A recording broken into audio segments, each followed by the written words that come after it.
সম্মানিত শিক্ষক মণ্ডলী, আসসালামু আলাইকুম ওয়া রাহমাতুল্লাহি ওয়া বারাকাতুহু। আমার আজকের এই ভিডিও টিউটোরিয়ালটি যারা সেটের সামনে বসে দেখছেন অথবা দেখবেন তাদেরকে উদ্দেশ্য করে বলবো, আজকের এই ভিডিও টিউটোরিয়ালটি অত্যন্ত গুরুত্বপূর্ণ। অবশ্যই আপনারা এই ভিডিওটি বেশি বেশি করে শেয়ার দেবেন। আপনার একটি শেয়ারের মাধ্যমে হয়তোবা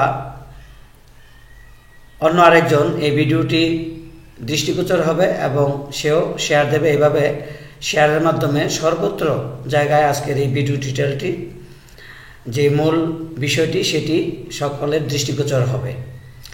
তো আমি যে বিষয়টা বলতে চাচ্ছিলাম সেটি হচ্ছে যে আসলে আমাদেরকে বোকা বানিয়ে কি হচ্ছে। যেমন ধরুন, ইএফটিতে প্রথম লটে যারা বেতন পেয়েছে জানুয়ারি 1 তারিখ অথবা 2 তারিখে, তাদের সমাধান তো সেদিনই হয়ে গেল। কিন্তু দ্বিতীয় লট এবং তৃতীয় লটে যারা বেতন পেয়েছে তাদের ভুল ছিল।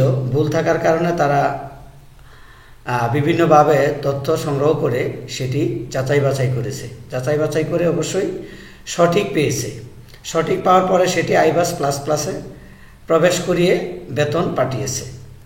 এখন প্রশ্ন হলো যে সেটি যদি তারা সঠিক রূপে এডিট করে সেখানে যাচাই বাছাই শেষে ওকে করে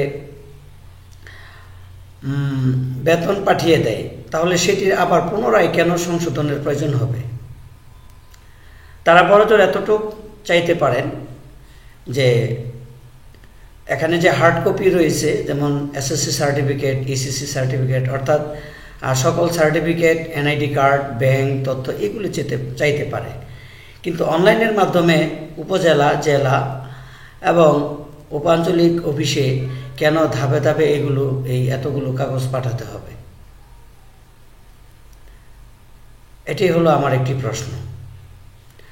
চতুর্থ এবং পঞ্চম লটে শোনা যাচ্ছে যে কাজ চলছে, তারাও বেতন পাবে এবং তাদের সমস্যা সমাধান না হওয়া পর্যন্ত জানুয়ারি মাসের বেতন কোনো লট, কোনো ধাপ সম্পূর্ণ করছে এমন শিক্ষক কর্মচারীরা বেতন পাবেন না। আসলে এটা কি একটা মগের মুলুকের মতো নয় কি? তো এই বিষয়গুলো আসলে কে প্রশ্ন করবে, কে খুঁজে বের করবে তার সমাধান? আমি আজকে এই ভিডিও টিউটোরিয়ালটির মাধ্যমে একটি প্রশ্ন রাখতে চাই যে আমাদের হয়তোবা টাইপ করতে গিয়ে বা বিভিন্ন কারণে হয়তোবা অনেক সময় ভুল হতে পারে, সেটা অস্বাভাবিকের কিছু নয়। সঠিক তথ্যটাও ভুল টাইপে সেটা বেঠিক, অর্থাৎ সেখানে ভুল চোখে ধরা পড়ে। এটা টাইপ করার কারণে বা বিভিন্ন কাজ করতে গিয়ে যখন ভুল করে।